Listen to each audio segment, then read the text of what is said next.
It's time to reboot your credit card with Apple Card. Apple Card gives you unlimited cash back every day on every purchase. It's real cash you can spend right away. No need to wait and wait for rewards. Apply now in the Wallet app on iPhone to see your credit limit offer with no impact to your credit score. Subject to credit approval. Daily cash is available via an Apple Cash Card or as a statement credit. See Apple Card customer agreement for terms and conditions. Apple Cash Card is issued by Green Dot Bank, member FDIC. Accepting an Apple Card after your application is approved will result in a hard inquiry, which may impact your credit score. The following podcast includes explicit language.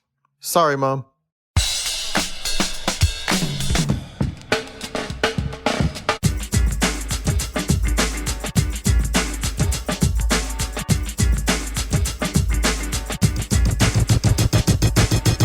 Hi, I'm Josh Levin, Slate's national editor, and this is Hang Up and Listen for the week of October 31st, 2022. On this week's show, we'll assess the latest Kyrie Irving crisis as the Nets point guard endorsed an anti-Semitic documentary and then did not apologize for endorsing an anti-Semitic documentary. We'll also talk about the continued rise of Deion Sanders and Jackson State and what might be next for the coach and the school. And Claire Watkins of Just Women's Sports will be here to discuss the championship game of the National Women's Soccer League, won by the Portland Thorns and their young American superstar, Sophia Smith.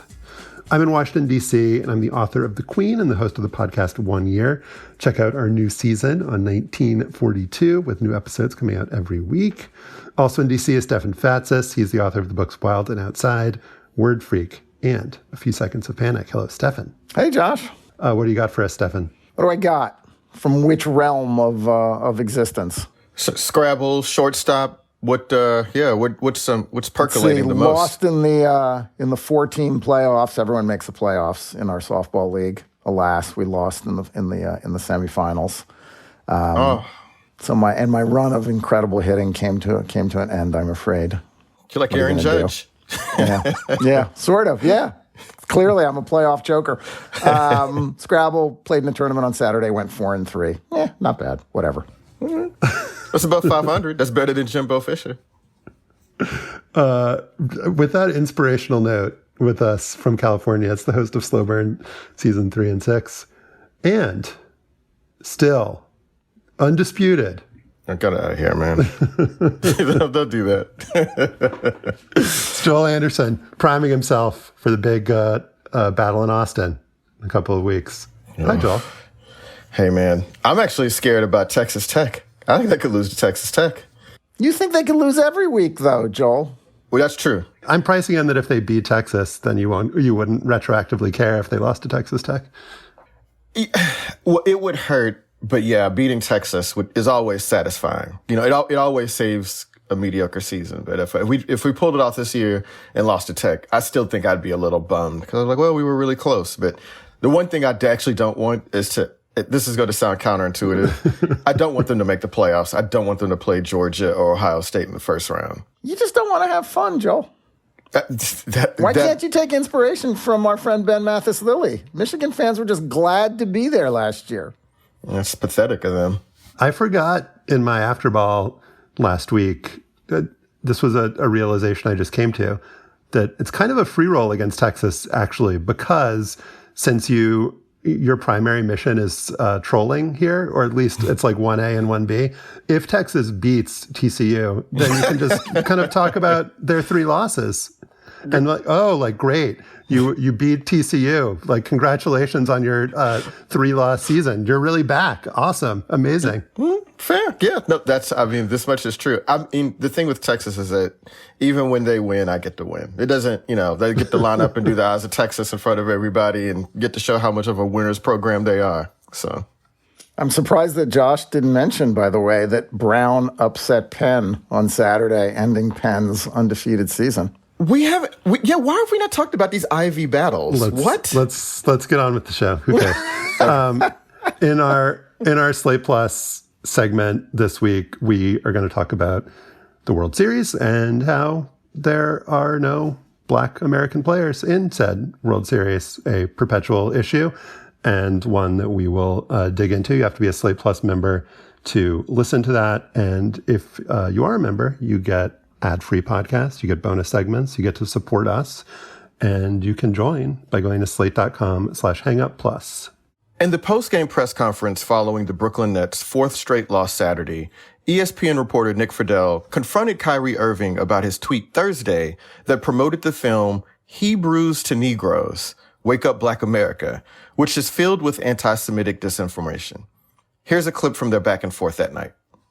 And to follow up on the promotion of the movie and the book. Can you please stop calling it a promotion?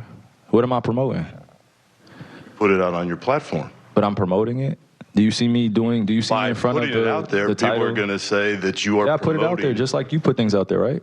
Yeah, but it's not. You put things out there for a living, right? Right, but my stuff is not. So let's move on. Filled with anti-Semitic Let's stuff. move on. Don't dehumanize me up here. I'm not doing that. Another human being. I can post whatever I want. So say that and shut it down and move on to the next question. But Kyrie, you have to understand that I don't have to understand anything from you. It's not me. Nothing. By it's no people that you're making up, bro. Move on. But by posting move what on. you Next did, question.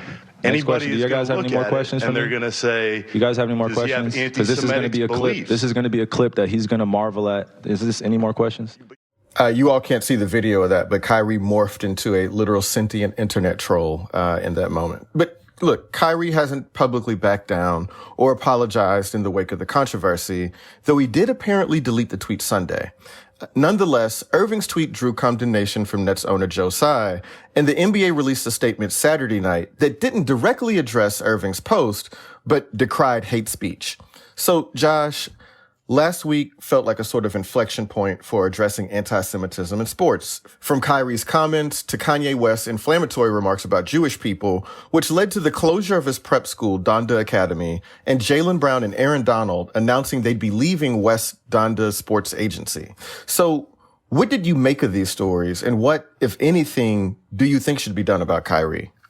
Yeah, you mentioned an inflection point about anti-Semitism in sports, which is definitely true. But the thing that kind of overwhelmed me in thinking about this stuff and thinking about what to say is how similar it was to this conversation that we had a couple of years ago when Deshaun Jackson tweeted out this fake Hitler quote. And Mike Vaccaro of the New York Post did a piece that kind of addresses the second half of your question, Joel, where he says, time for Nets to show some backbone and move on from Kyrie Irving.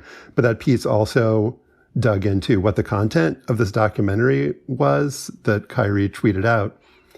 And it is the exact same stuff that Deshaun Jackson was tweeting, like same exact fake Hitler quote, same exact fabricated quote from Harold Wallace Rosenthal that's been bouncing around for decades, that's about lies about the Holocaust denialism, all of the same kind of anti-Semitic tropes. And the thing that kind of dawned on me is that Kyrie Irving, this guy who declares himself a free thinker, is incredibly unoriginal. It's kind of a joke to say somebody does his own research. Like we talk about that with, Aaron Rodgers and vaccines or whatever. But go figure that all of these like free thinking people, all these people who do their own research, all these people who refuse to be cowed by the mainstream media, they all do their own research and come up with the exact same shit that people have been coming up with about Jews for millennia. And so I just don't understand. And yet I do understand, Stefan, why this stuff keeps coming up and recirculating and why it's the exact same conversation every time. Kyrie Irving at this point is predictable. He is boring.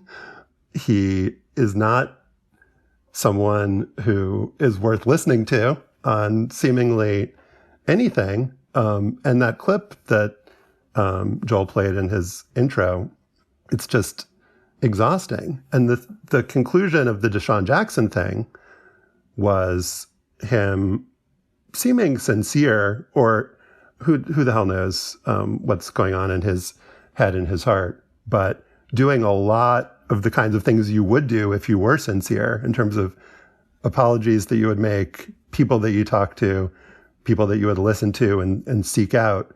And so it's hard. And I'll let you talk in a second, Stefan, because you don't want to excuse any of this kind of behavior, but the fact that it is so persistent, this slander, like I said, it's been going around for millennia. I can't necessarily fault someone for, again, like falling into the same trap or circulating the same lie that like millions of other people have circulated. And so if I was just being excessively generous, I would say, all right, Kyrie, you're unoriginal. Like you are not actually somebody who has deep thoughts, even though you profess to. But like, okay, that's the same for, a lot of us. The question is, what do you do when this is pointed out to you?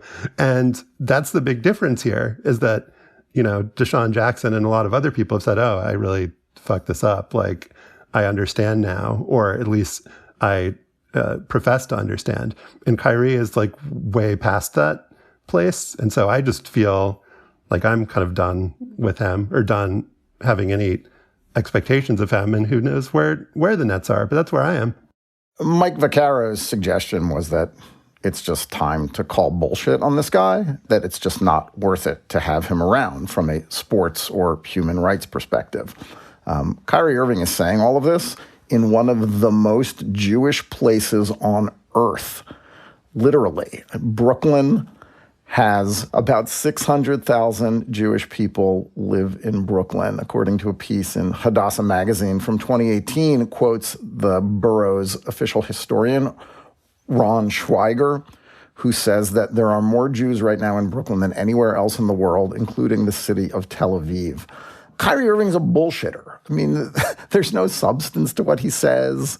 He's not intelligent. He's a smart person who thinks he is smart, who says things that he has read other places and does no actual research to determine if they are valid or not. And it's difficult to argue with people like Kyrie Irving, right? I mean, that's why that clip that you played, Joel, is so infuriating to listen to. On Twitter, Zito Madhu wrote, and I think he sort of summarized this extremely well, the impossible thing with people like Kyrie and all the other free thinkers, in quotes, is that any pushback to their nonsense, whether generally or from individuals, becomes evidence to them that they're right. They're just the entitled few who have discovered truths no one else has. So the question for the Nets is like, why are we putting up with this shit again? Like, why are we tolerating a guy who was a vaccine denier and a COVID denier, who got a coach fired, who has been nothing but a headache when he's not scoring 35 points a game? It's in a very good team, apparently. They're 1-5. Kevin Durant is frustrated already. What's the upside to keeping this guy around? He has no right to be there. He has a right to say whatever he wants. He doesn't have a right to employment. Have you guys thought about what would happen if Kyrie Irving continues to play this season and he has a 40-point triple-double or hits a game-winning shot, and the NBA's social media accounts have to say, Kyrie can't be serious, 40-point triple-dub tonight, or whatever. Yeah, I mean, can you envision a scenario in which Kyrie Irving can continue to just play basketball and the NBA pretend as if all is normal here, that, we can just go back to it being all about basketball. And there were multiple people yesterday that said that it looks like it's time for the Nets to blow it up. And at first I was like, man, that seems really difficult. But actually, as I thought about it, I was like, what are they keeping him for? Because they're not a good team. They're 1-5 right now. They have, and I found this out over the weekend, the lowest number of season ticket buyers in the league, the Brooklyn Nets. So it's not like they have this rabid fan base that is demanding the Kyrie and Kevin Durant show. Yeah. No, and apologies to whoever pointed this out on Twitter, but if you're a fan of the Brooklyn Nets, you haven't been a fan of the Brooklyn Nets for very long because the Brooklyn Nets haven't been a team for very long. Pretty easy for someone to get excited about the Knicks and just take the subway to Madison Square Garden, or to be a fan of any other team that you can watch every game of online. Absolutely. Like the Nets have nothing to gain by keeping this guy on their team. And we actually do sort of have precedent here, although it's not nearly the same caliber of player. But does everybody remember Myers Leonard, who used an anti-Semitic slur when he was playing with the Miami Heat? He was using it while playing a video game live stream, and people overheard him use an anti-Semitic slur. The NBA suspended him for a week, fined him $50,000, and he was traded to the Oklahoma City Thunder. This is in, March 2021. He hasn't played in the NBA since. And, obviously Kyrie Irving is a much better player than Myers Leonard, but there is some sort of precedent for the NBA taking a stand here. And you just wonder, what do you gain by holding on to Kyrie Irving at this point? It doesn't make a lot of sense to me. Well, I guess the argument would be, just from a purely basketball standpoint, there's more hope for the Nets than maybe for the Lakers. Like, they've got a lot of talent on that team still. They've had, Joe Harris and Seth Curry out with injuries. They're 1-5, but it's a long ass season and it's hard. Ben Simmons is getting nothing but better. Everything we've ever thought about the Nets is always theoretical. Like, they're always supposed to be better than they are, and they never are. And I feel like we're doing the same thing right now. Well, they're 1-5. They're horrible. They have a terrible defense, the same terrible defense they've had for the last 3 years, but there's still a chance. And I just, any optimism I'm just saying, you have for them. Like, if you have him on your roster and you have Kevin Durant on your roster, you're like, these guys have won, several of, 3 of the last X number of NBA championships. I mean, it's not necessarily magical thinking. I've never watched this show, The Wire, but there's a line from it. I've never seen The Wire. Never watched The Wire? Yes. I've never watched The Wire. Yeah, I never watched Thank The Wire. you, Joel. Yeah, right. Sorry. No particular reason. Apologies. Yeah. But I have seen this clip. The thing about the past, Josh, is that it's the past. Okay. This is in 2018. That would have been a great thing to have Kyrie Irving and Kevin Durant. This is 2022 going into 2023. But go ahead. The thing is that nobody in or around the Nets is having fun or has been having fun for years now. And that is maybe 84% due to Kyrie Irving. I mean, the reason that the Nets were theoretical last year is that Kyrie tanked their season. And so he's not a guy that I would necessarily extend a lot of grace to for that reason. But, the Nets kind of screwed up by claiming with the vaccine stuff that they were taking some sort of moral high ground and he wasn't going to play. And then when they started to play poorly, they're like, oh, actually, we changed our mind and we're now in the moral middle ground. I guess now they're in the moral trench. I don't know if there's such a term exists. But again, when I was going through my journey of whatever links we posted the last time we talked about this a couple of years ago, I reread this really great Adam Serwer piece in The Atlantic. He's Black and Jewish, and he kind of tried to answer the question of why do a lot of people or some people refuse to break from Louis Farrakhan, who said the most incredibly vile stuff about Jewish people, for his, for decades. And I was actually thinking about this. Is he more influential than Kyrie Irving? Probably, but he probably has fewer people that listen to, over the life of his career and professional life, he's probably influenced more people than Kyrie, but Kyrie has a much bigger platform now than Louis Farrakhan does. That's I never even thought of that comparison about who's more influential, but that's shock. You kind of blew my mind even bringing that up. I gotta sit down and think about it, Josh. But yes. So it was a really interesting piece, and it was around someone who was one of the leaders for the Women's March refusing to denounce Farrakhan. And Adam Serwer talked to her, and they had an actually good and interesting conversation. And the world is a complicated place and people are complicated. And the Nation of Islam has done a lot of good things and a lot of terrible things. And so the thing that makes the Kyrie situation is impossible is that you can't have a conversation with him, or you don't. Why would you want to have a conversation with him? He's not somebody who's interested in listening or hearing what anyone has to say. And yeah, you said he doesn't really do his own research. Well, look, most of us don't do our own research. We defer to people that know. Right. I'm not like a geophysicist. I'm not a virologist. There's a lot of stuff that I don't know personally. And so we have to make a decision about who we trust, who we listen to. Do we get our news from YouTube? Do we get it from, wherever? And he is somebody who has made a lot of bad decisions in that regard, has fallen into a lot of the deep rabbit holes, sinkholes, that a lot of other people before him have fallen into. And there's nothing special about those patterns of thought. And there are so many people who've been able to kind of extricate themselves from those patterns of thought. And maybe he will at some point, but he just seems so far gone that, again, I just don't know what you do with him, or why you would even have any interest in engaging at all. Well, the Nets have choices, right? I mean, one of them is whether to keep him or not. Another is whether to let him sit in front of a microphone after a game. Don't have to. He doesn't have to. The team doesn't have to allow him to do that. He's sitting at a podium with the Nets logo behind him. If the team is sick of that, they could shut that down. I mean, the problem with Kyrie Irving... But aren't there NBA rules around how you have to be available to the media?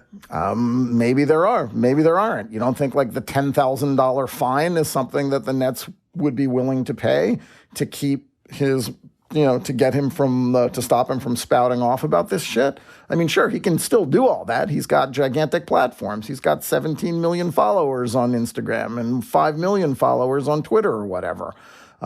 He can say whatever he wants whenever he wants to say it. But at this point, this is an act. He has made himself into some sort of, he wants to make himself into the victim. He even said over the weekend that, when it came to his vaccination, that I had to deal with that real life circumstance of losing my job for this decision. Well, it sounds like he lucked out that time. Maybe he doesn't get to luck out again. Right. And Stefan, you mentioned earlier, you said something about, is that maybe Kyrie was a smart person. And I would ask, actually, is he a smart person, or does he talk like a smart person who spent a couple of months at Duke? And I remember, I don't know if somebody said this on Twitter or maybe I was having a conversation with somebody, but we were talking about the fact that Kyrie represents, and I don't know if it's a generational thing. I don't know if it's these people have always been among us, but the people who believe that contrarianism equals intellectualism. Correct. And who are so deep in their bullshit that they cannot tell the difference between the two. And if we remember, this started with Kyrie when everybody was like, what's up with that dude? When he started passing along the idea that the earth was flat. And later it morphed into JFK was assassinated because he wanted to end the bank cartel in the world, which is, also sort of another one of those anti-Semitic tropes, right? And we haven't mentioned the Alex Jones thing that he shared either. Right. The Alex Jones thing, man. So he has been doing this for a long time, and he, as you mentioned, he's very influential. And I think he found out it was a way to appear smart to a group of people who will also idolize him.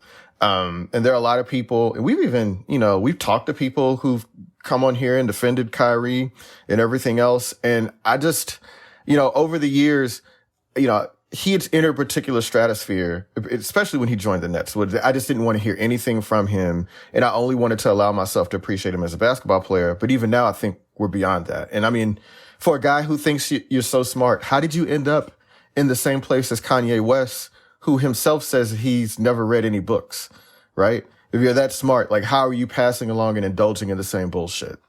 So, maybe now we can see the difference here, that like Kyrie is not a smart person. In fact, that he's a person who is, like Josh said, he's dabbling in some of the oldest, stupidest, most toxic bullshit that has been around as long as humans have existed. And he's trying to pass it off as like academia.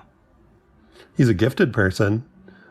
But I think we have come a long way, I think, in appreciating how brilliant and intelligent the vast majority of athletes are. And so there's a risk, I think, in saying that someone who is clearly so gifted and so brilliant in certain ways is an idiot and stupid or whatever, pejorative terms you want to do. But I think you have to earn those labels, those classifications, and he has done the work to earn, I think, whatever negative thing you would want to say about him. And the Kanye, thing of like sharing a photo of Kyrie, saying there's still some real ones left. I mean,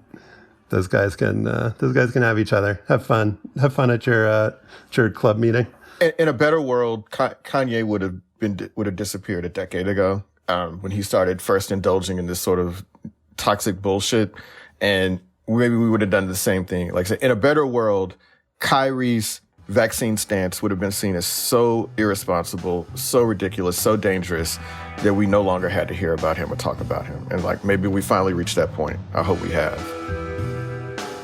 In the next segment, we're going to talk about prime time.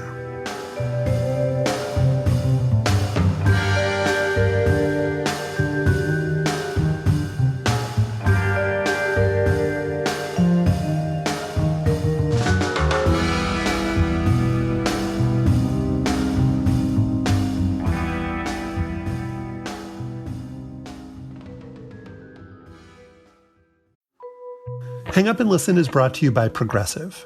What's one thing you'd purchase with a little extra savings? A weighted blanket? Smart speaker? That new self-care trend you keep hearing about? Well, Progressive wants to make sure you're getting what you want by helping you save money on car insurance. Drivers who save by switching to Progressive save more than $700 on average. And customers can qualify for an average of 6 discounts when they sign up. Discounts like having multiple vehicles on your policy. Progressive offers outstanding coverage and award-winning claim service. Day or night, they have customer support 24/7, 365 days a year. When you need them most, they're at their best. A little off your rate each month goes a long way. Get a quote today at Progressive.com and see why 4 out of 5 new auto customers recommend Progressive. Progressive Casualty Insurance Company and Affiliates. National annual average insurance savings by new customers surveyed who saved with Progressive between June 2020 and May 2021. Potential savings will vary. Discounts vary and are not available in all states and situations. This past weekend, ESPN's College Game Day passed on the Ann Arbors and Happy Valleys and even the Knoxvilles of the world and made its first ever visit to Jackson, Mississippi, home of the Jackson State football team and, most importantly for ESPN's purposes, home of Jackson State's head coach Deion Sanders. This year, in his 3rd season at the historically black college, Coach Prime has the Tigers undefeated, including a 35-0 win over Southern on Saturday. Here's a little bit of what Deion said on the College Game Day set. Desmond, I had a mother who worked her butt off so ends would meet, and I was only embarrassed at her once in my life. I lied and told some of my homies that I played with that she was a nurse, and they caught her cleaning the hospital as a custodian. I made up my mind from then on that I would never lie, especially about my mother, but I had to believe. Right. The reason I lied because there was a lack of belief in me that I could rescue her one day when she would never have to work another day of her life. Gotcha. So when I say I believe, it's not just about football. It's about the single mothers out there. When I say I believe, it's not just about the single mothers. It's the father that's in the hospital on dialysis. When I say I believe, I'm talking about everybody who has the audacity to believe when they're facing adversity. Hell yeah. Joel, we've talked about Deion a couple of times before on the show. You did a really good Afterball a couple of years ago about why you didn't think Jackson State should have hired him for reasons we'll get into. But what did you think of this weekend's spectacle, and what do you make of what he's accomplished? Yeah, so like a lot of the Deion experience, I thought it was a fantastic opportunity and incredible exposure for Jackson State, and one that I wish everyone else that is at or cares about HBCUs had the benefit of. College game day is great for that, and it probably gave people a window into HBCUs, because I can't imagine that there are a lot of people who aren't Black who follow HBCU sports, and even then it's like mostly Southern Black people that know about the pageantry, the spectacle, the halftime bands, the culture of HBCU football. Like, that's great that those schools, Southern and Jackson State, got that sort of a platform for everybody else. But in terms of what he's accomplished, that too is great. Like, you cannot quibble with what Deion has been able to do at Jackson State, certainly on the field and in generating interest off the field. But all the same concerns that I ever had about him in the first place are always there, which is that he's not in it because he cares for HBCUs. He's in it for himself, which is, if he was at an FBS school anywhere else, I probably wouldn't care too much about it, because I think fundamentally a lot of those coaches are much the same. But HBCUs have a different mission. It doesn't really matter if they're good at football, and it shouldn't really matter. Those schools serve a different purpose, and they serve a different student base. And when Deion is gone to Georgia Tech, Arizona State, wherever, like, those schools are still going to be there, and that same mission is going to be there. And so the real testament to what Deion has done at Jackson State is, will it outlast him in HBCUs?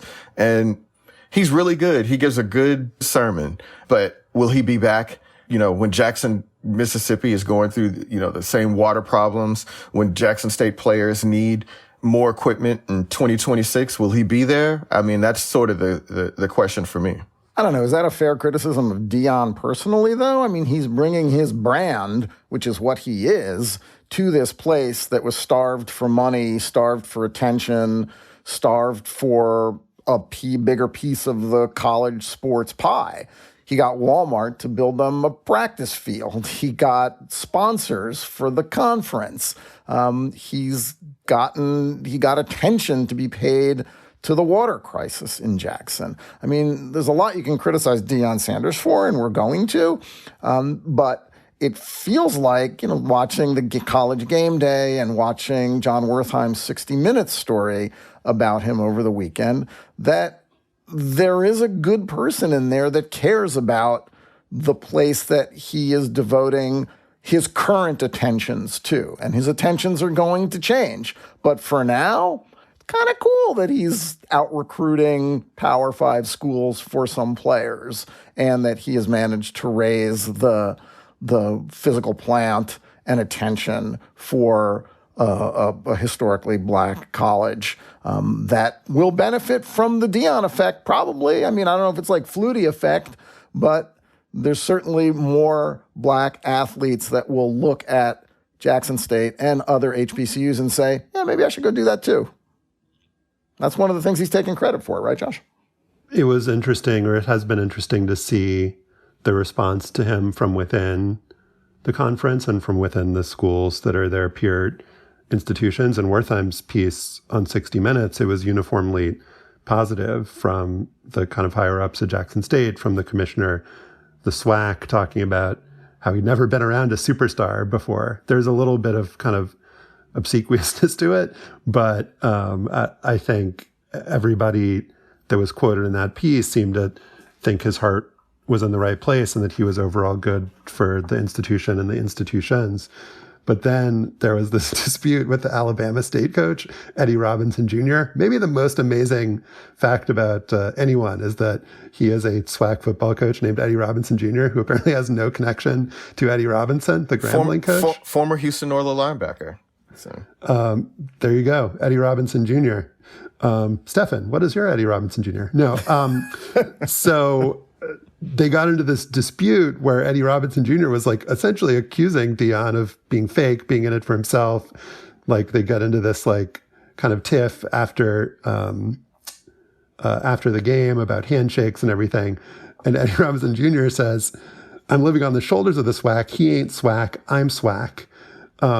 That he's this outsider who's come in and he's acting like he owns the place when other people have been building up these schools and fighting this fight with no attention for decade upon decade. And Deion, Joel, as he is kind of uniquely able to do, turns who's SWAC, he ain't SWAC into this like rallying cry. There are people chanting it on the game day set. There are people chanting it on, in the stadium during the games. And it's, it's funny. There's something kind of powerful, I guess, in seeing people or hearing people chant. There is the kind of like revivalist sort of quality to this whole thing with the fans, and both in the stadium and outside.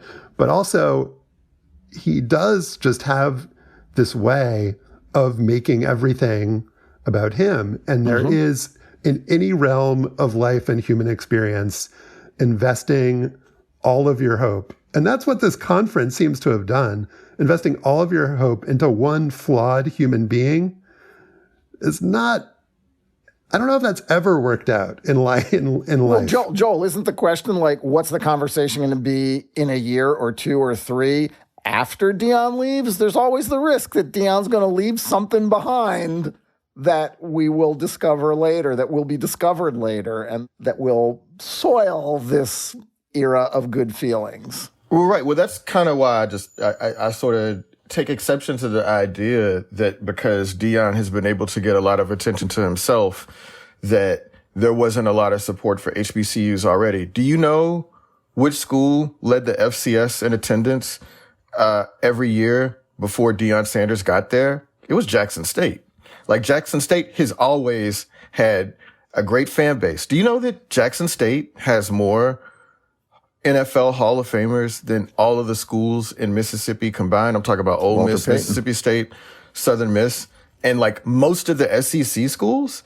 You know what I mean? Like, Deion is, I mean, like, let's not, I think there's a danger of treating him like Christopher Columbus here. Like, that he discovered something that was already there, but was able to generate enough heat and enough attention to himself, which is fine. Like, I think it is benefiting the players that are within that locker room right now, which is fine. But that's not what he's claiming that he's doing. Like, he's not just saying, hey, I'm a really good football coach and people are hating on me because I'm good at football. No, what he's saying is that he's doing mission work. And actually, Kevin, can you play this clip from the 60 Minutes interview, please? Sanders took the job at Jackson State 3 months after George Floyd's murder. Timing, he says, that was no coincidence. It was relevant because a lot of folks sit back on the Twitter fingers and talk about what they're going to do, and I wanted to go do it. Do what? Change lives. Change the perspective of HBCU football. Make everyone step up to the plate and do what's right by these kids. Respectfully, what the fuck are you talking about? Like, how is being good at football at Jackson State? What in the hell does that have to do with George Floyd or changing people's lives? You know what I mean? Like, again, I don't want to, because Deion Sanders, for the job he was hired to do, he's done it. He's a very good football coach. Jackson State has played above itself and gotten attention, in the modern era that it has not had in many, many years. But like, what he's saying is that he's doing something different, that he is essentially like doing mission work. And I mean, is it really mission work if it all goes away once you leave? He's openly talking about, hey, I might go. I mean, I'd be crazy not to. Well, I mean, like, the people that are invested in care in HBCUs, they're there because it's about more than themselves and more about what the next opportunity is. And I think that's when you notice a difference in the reaction to Deion from people within the SWAC and HBCU community and people outside. I think that is what the problem is that Deion is pretending as if he's doing something that they're not. But the issue is that he's Deion Sanders. Of course he's going to get attention. Of course he's going to be able to get money and tap into people that other people are not. But I mean, that doesn't mean that, just because you're a good football coach doesn't mean that you've done something great. I found it kind of admirably honest that in all of these interviews, he's admitted that he'll listen to any offers that come his way. And I think we all know that that's true. And so I think there's a sort of nakedness about who he is and what he's doing that I think it would be worse if he came in and said, I'm never going to leave and this is where I'm going to be forever, and then just kind of pulled the rug out from everyone. But I think the counter argument to everything you said, Joel, is that he is who he is. He admits to who he is. We've known who he is, and he is leveraging his himness to do exactly what he's done. And it's gone way better than I thought it was going to go. Like, I thought that there was going to be some kind of scandal around, like what happened with Prime Prep, his school in Texas, which was just an unmitigated disaster from beginning to end, which he said, he's essentially blamed it. And I don't know enough to know who to trust here on the other person who ran the school. But like, there are allegations that that Deion choked people. There were athletes there who felt like they'd been sold a bill of goods and didn't get out what they'd been promised. And, he didn't stick around there and say, I made promises to these kids and I want to make sure that everyone at this school got what they felt they'd been promised or what they deserved. That's not a thing that happened. And so I was concerned, and I think you were concerned, Joel, that the same thing was going to happen at Jackson State, that the whole thing was going to be a house of cards, which there is, I think, a level of sincerity here and accomplishment on the terms of like being a football coach at this school that exceeded my expectations. And so I do want to acknowledge that. But I don't know. Yeah. What do you think, Stefan? Well, I don't know how to evaluate his ability as a football coach. We can evaluate his ability as a salesman and as a recruiter at a time where it is easier than ever for college football coaches to get talent to come their way because of the transfer portal. And it's not, by the way, as you pointed out earlier, Joel, it's not like HBCUs haven't been in the news in the last few years for recruiting athletes who chose not to go to Power 5 schools. That was a thing. We talked about this in basketball. We talked about this. We had the athletic director at an HBCU on this show during the pandemic. It's not like Deion Sanders has revived or re-imaged what an HBCU is. He has leveraged his celebrity for one school and, tangentially the conference that most HBCUs play in to generate some media attention, revenue, improve facilities, and get some better athletes. Those are honest accomplishments. Who they serve ultimately and whether they serve Deion more than the school, only time is going to really tell, right? Yeah, absolutely. I mean, and I don't want to come off too hard here on Deion because, look, we don't know what's going to happen. Maybe he'll stay. Maybe when he leaves, the improvements he's made will continue to help that Jackson State program continue to thrive. And I have to be honest. I mean, people that follow me know that I wanted him to be the head coach at TCU over Sonny Dykes. But see, the thing is that I fundamentally believe the mission of people that play FBS football in those schools is much different than that of the HBCUs. Like that's so to the extent that anybody might think of that some inconsistency, I think of FBS football as business. I think of HBCU athletics as something else together entirely. And I guess, stepping back for a second and, thinking about like College Game Day and everybody sort of paying attention to HBCUs now, I would actually sort of ask media and people that think that, Deion has discovered a new world. Like, what do you think it is? Like, why do you think HBCU sports hasn't gotten the attention or the resources that it's gotten before? Like, do you think black people are bad with money? Like, do you think that HBCUs have worse coaches and they just don't know the game? I always noted, I always wanted to write about this guy or do something on him. So the last HBCU coach to move from a HBCU to a FBS was a guy named Willie Jeffries. He went from South Carolina State to Wichita State back in 1979. Wichita State eventually discontinued its football program, and Willie Jeffries went back to Howard. But that was 1979. The only head coach from an HBCU to get hired by an FBS school since we're talking, 40 plus years, was Jay Hobson at Alcorn State, and he was white. He went to Southern Miss, right?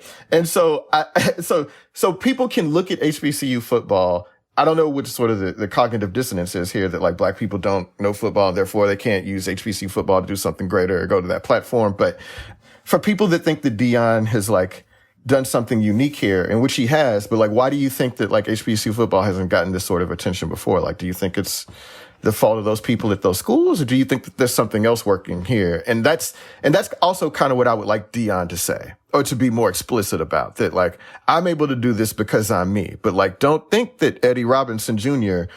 isn't doing something special here too. That Rod Broadway, when he was at Grambling and North Carolina A&T, that they weren't doing something special too. And I think that's why you've seen a lot of this pushback from people that care about HBCUs, because Deion is pretending, in much the same way as everybody else, that they didn't know how to do it until Deion showed up. Up next, Claire Watkins of Just Women's Sports on the National Women's Soccer League championship game.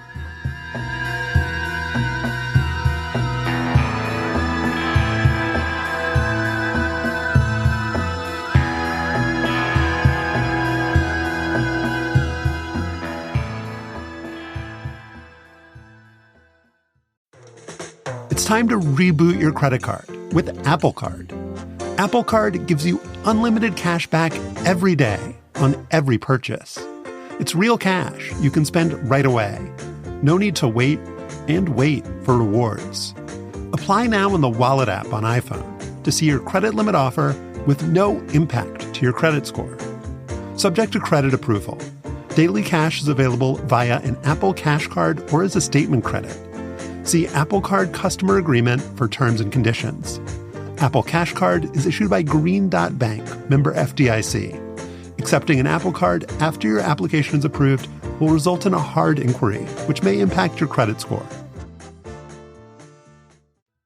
On Saturday night, the Portland Thorns beat the Kansas City Current 2-0 to end a tumultuous season in the National Women's Soccer League. The championship final reflected much of the progress that the league has made. More than 17,000 fans filled soccer-specific Audi Field here in Washington, and the game was shown in prime time on CBS. A first. League-wide attendance, thanks to strong new franchises in LA and San Diego, increased 70% this year over last, topping 1 million fans for the first time.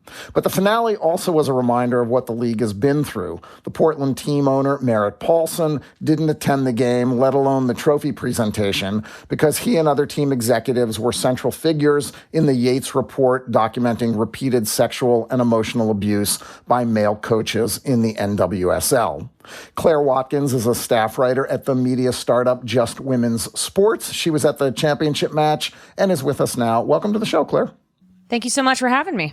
All right, let's start with the game. The run-up was dominated by the Yates report and the Thorns' central role in it. You wrote after the final that, quote, the players were put under a level of pressure that could have warranted a full collapse. Instead, they played for each other and for the supporters that have been with them every step of the way. The game seemed almost like a catharsis for them.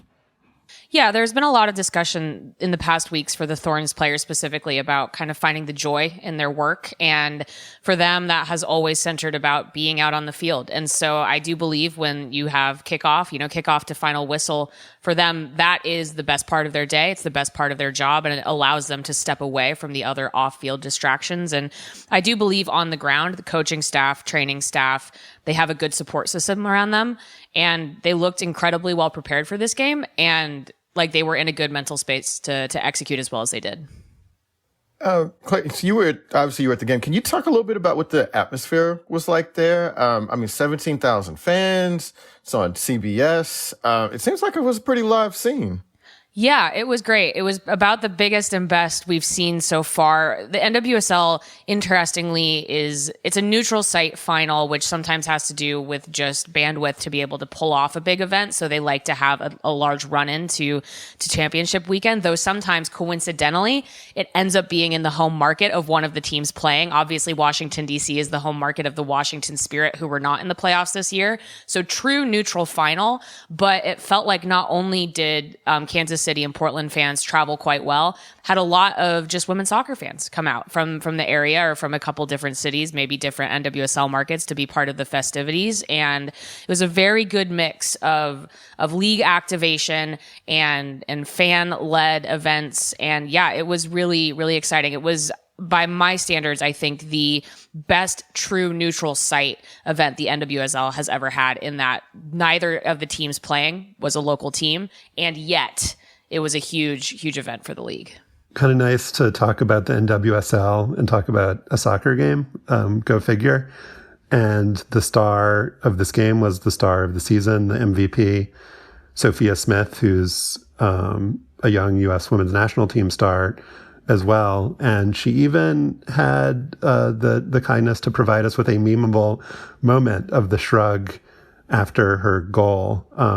Tell us a little bit more about Sophia Smith's, maybe her goal, that the shrug, and kind of what it says about who she is for this league and in the world of women's soccer. Yeah, the celebration was kind of surprising. She's not really a huge goal celebrator in that she doesn't always have things planned, which was part of why it was actually kind of incredible to see. Sophia Smith, she's 22 years old. You have to remember that she left college early, which is not the norm for many soccer players in the United States. So had she gone through her full 4 years at Stanford, she would be a rookie this year. So she is at the level or the age of the other NWSL rookies that we saw this season. And yes, she got second in the Golden Boot race. She wins MVP. There, the other major player who was in the running for that was Alex Morgan, who also had an excellent season. And I think Smith kind of took to heart maybe this idea that people thought that she was given the award a little bit too soon, just sort of chatter that you have when people are really passionate about certain players.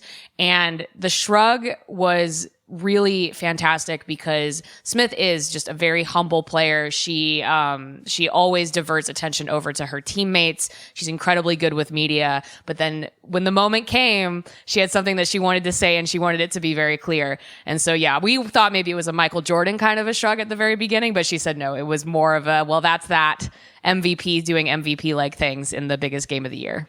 I like the fact that the Twitter feed Art But Sports side-by-sided her shrug with some 1616 painting. It was just perfect. But she, as a talent, is really promising. I mean, not promising. She's there now. I mean, she has talked about wanting to be the best player in the world.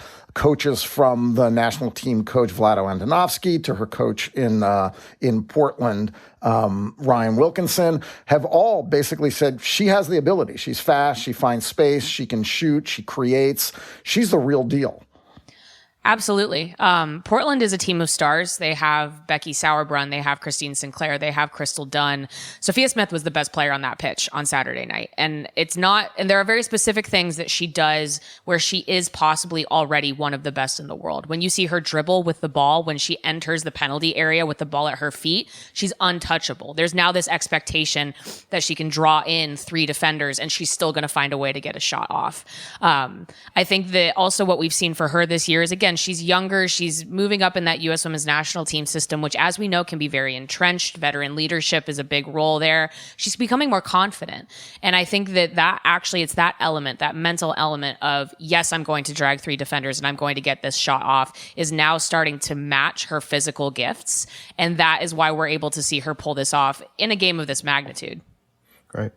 Before the playoffs began, Sophia, was asking Thorns fans to support the players. And it seems like, throughout that, the Thorns fans have been, really rabid, stuck with the team through what was a really difficult time. So if you could talk a little bit about what it means that for the league, that one of its most troubled franchises, the one that was at the center of the scandal, won the championship. Seems like it could be an indication of how resilient the franchise and the league might be. Yeah, and it's becoming something of a trend. If you remember last year, Washington Spirit, they won the championship last year as well in the middle of an ownership battle. Sometimes it feels like women's sports teams get very, very good at compartmentalizing, or even perhaps in a weird way, it becomes a galvanizing experience, right? Where you think there's a lot going against us right now, so we're going to key in with one another and execute on the field. But yeah, that has actually been the story since the Yates report. And I think that we heard from Commissioner Berman this weekend as well that the NWSL does want to get this right. The NWSL really does want to fix the culture that has been so broken in recent, or pretty much since its inception. And so transparency is actually welcomed, as difficult as it is. And I think the NWSL is going to push for further transparency. And so in a very weird way, with more information coming out and the truth being unveiled, that's liberating for players. They don't have to carry that burden anymore once it goes out into the public. And then we also saw sponsors stick by the league. Sponsors have been really fantastic in this whole thing, because one of the issues with cultures of toxicity and abuse is people play on your fears that if you speak up, the infrastructure around you will collapse. And that's been an issue in women's sports for a very long time. So the renewed support by fans, by sponsors, by the league itself in trying to pursue the truth has been really powerful. And I think that is the true hope for the future going forward. And the conversation about women's sports and women's sports leagues, we've heard it around the WNBA and various iterations of basketball and soccer leagues in this country. It's like, should it be supported because you need to support women's sports? It's a social cause. Is it? No, it needs to be a business that stands on its own. No, it's like entertainment. And that's why the NWSL, I think, found itself in such a tricky spot. If you're arguing that it's important to support this entity because we need a league like this in the country, well, we don't necessarily need this particular league with this particular people. We need these players. We need a platform for them. And so it actually is kind of amazing that we're talking about, an expansion team with, there's going to be a fee over $20 million and potentially a bidding war. You have these new teams in San Diego and LA with Angel City FC that have all these attendance records. And so given that kind of how tenuous this, professional women's soccer has been in this country, how kind of massively foundationally messed up this league has been in its infancy, that it actually seems to be on such solid footing, it's a kind of remarkable story. Absolutely. Yeah. I think it does come down to when a lot of this was revealed. And I want to be kind of clear about this as well. It's not just the NWSL. It's not just women's soccer. You look, U.S. soccer ran the NWSL for years when much of this was happening. They are an entity that is under the Olympic system.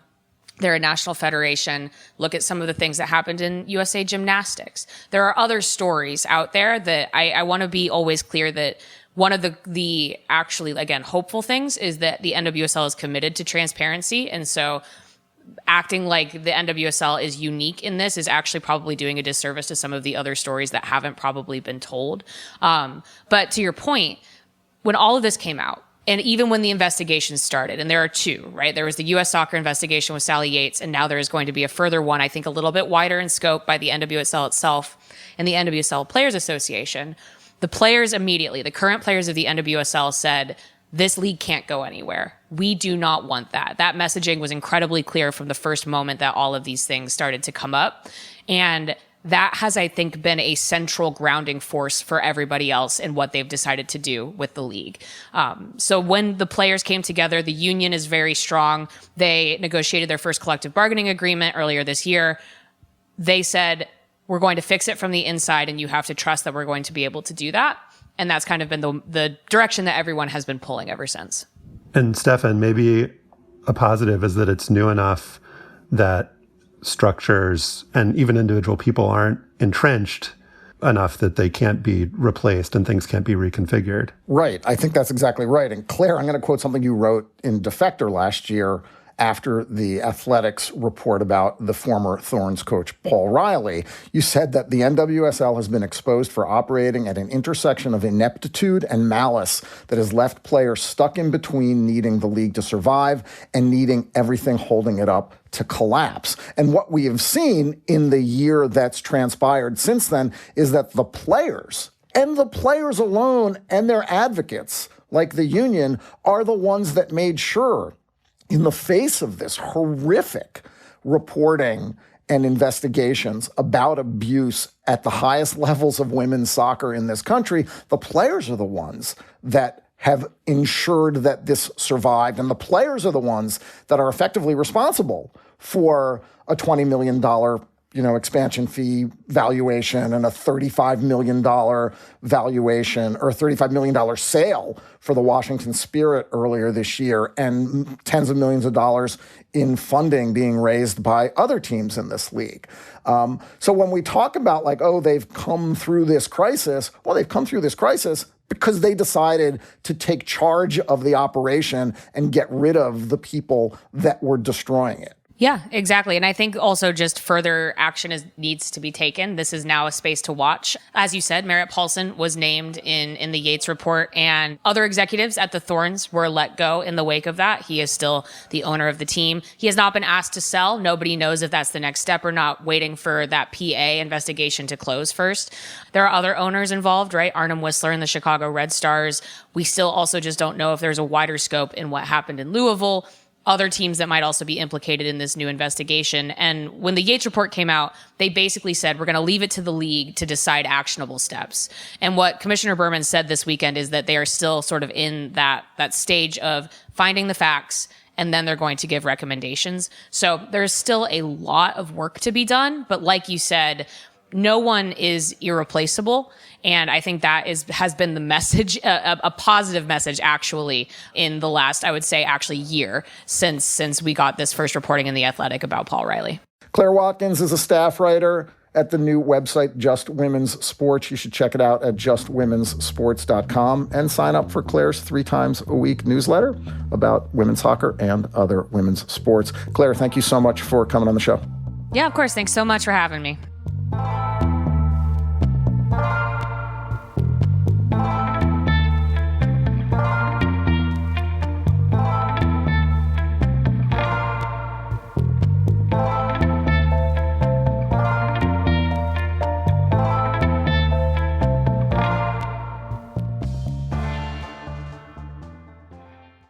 This podcast is brought to you by Progressive.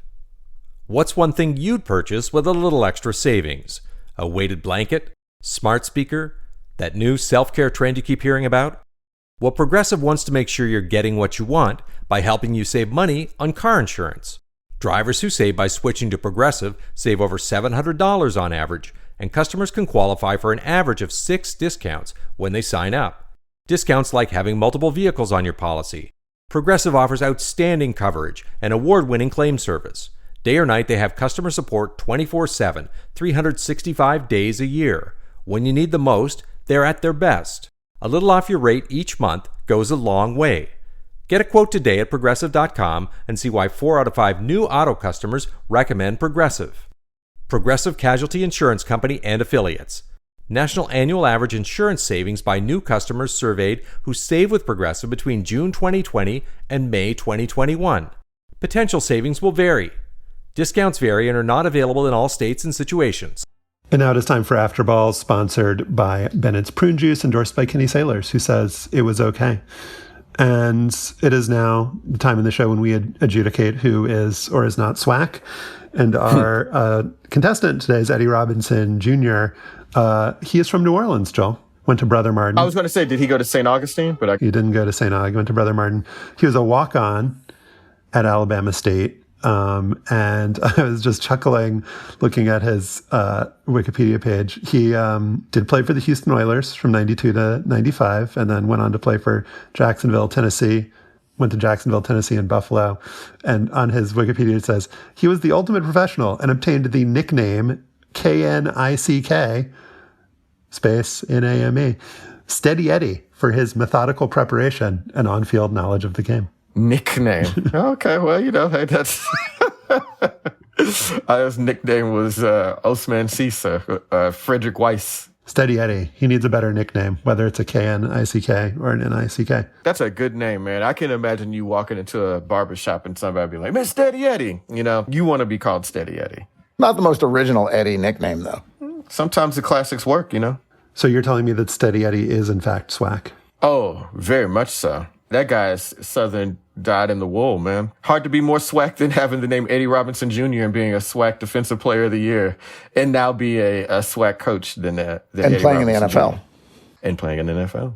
The gavel has been clanked. Stefan, what is your Eddie Robinson Jr.? Big game in Division III men's soccer last Friday at Gaelic Park in the Bronx. New York University held the unbeaten, untied, and number one ranked University of Chicago to a 0-0 draw.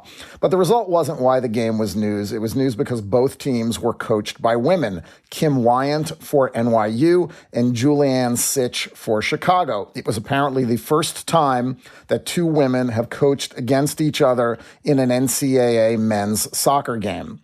David Waldstein of the New York Times wrote a good story about the historic matchup that explored some of the underlying data about women's coaches. According to the Department of Education, in 2020, 95% of men's NCAA teams had coaches who identified as men. It's still the 50th anniversary of Title IX. We've heard a lot this year about some encouraging progress of women in men's pro sports. Becky Hammon as an assistant with the Spurs before taking a top job in the WNBA. Rachel Balkovich, who managed the Yankees Class A team in Florida this season, a few assistants in the NFL. That's all great. But a bigger problem remains the preponderance of men coaching women's teams. The DOE numbers show that less than half of women's teams in 2020 had coaches who identified as women. The highest percentages of women coaching women in NCAA sports, offered by more than 20 schools, were ones played only or differently by women, like lacrosse, field hockey, softball. Soccer is a glaring example. In the NCAA overall, 2/3 of women's teams were coached by men in 2020. The number topped 70% in D1. Girls club soccer is dominated by male coaches. The reporting in the Washington Post and The Athletic and the Yates report last month documented sexual and emotional abusers hired, sometimes repeatedly, and tolerated by male-owned and operated teams in the NWSL. Even now, after everything that's gone down, the league finished its season with just 4 women head coaches at its 10 teams. At a news conference before the NWSL final on Saturday, one of those women, Portland's Ryan Wilkinson, noted that abusive male coaches aren't restricted to this league. "I need to continue to state this," she said. "I've played in a lot of different countries. I've lived in a lot of different countries. It's everywhere."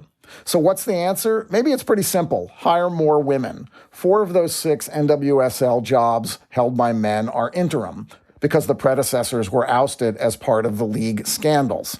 It was reported on Monday that one of the permanent jobs is going to a man. The rest, I hope, will go to women, as should more coaching jobs in high schools and colleges, too, in women's sports and, like at NYU in Chicago, men's. Because the notion that the gender of a coach matters to players or matters at all is slowly vanishing. As long as their coach is knowledgeable, respectful, and effective, I just don't think that intelligent young athletes care about the coach's gender, just as intelligent young people don't care how a person chooses to identify. Julianne Sitch, the Chicago coach who played professionally and who was hired last spring, told David Waldstein in the Times that she never sensed the slightest resistance from players and families about her gender. Kim Wyant, who was a goalkeeper on the first U.S. women's national team in 1985 and has run the men's team at NYU since 2015, said the same thing. Players just want to know, can I get better? They are looking for a leader who is invested in the team. Do we feel respected? Whether male or female, if you can deliver all of those things, you can succeed. The most common explanation for the dearth of women in coaching, college or pro, is that the demands of the job are too great, that the pressure to win and attract fans and generate revenue requires 90-hour work weeks that are incompatible with families and childcare, responsibilities that still fall predominantly on women. But the culture of modern sports, the one that says that coaches need to sleep on cots in their offices and will be judged by their last win or loss, was naturally created by men. So maybe the problem isn't that more women might not be qualified or willing to coach. Maybe it's that men have made coaching an undesirable profession for women and controlled who gets hired. And maybe it'll take scandals like the one in the NWSL, as well as progressive leaders at non-powerhouse schools like Chicago and NYU, where the athletic directors are, respectively, a woman and an African-American man, to redefine what's required and expected of a coach, and therefore who is likely to want to become one. That's a really good point about how men made coaching bad in so many ways. But yeah, that's a promising And isn't story. that so much false hustle anyway, by the way, just is. before you move off that point? Like, a lot of that is false hustle. Right. The sleeping in the office, all that bullshit. Like, that's not necessary. No, none of it's necessary. And none of the sort of the life or death shit is necessary either. I mean, I'm trying to imagine a male coach at any level tweeting what Julianne Sitch did after her team's 14-game winning streak had come to an end.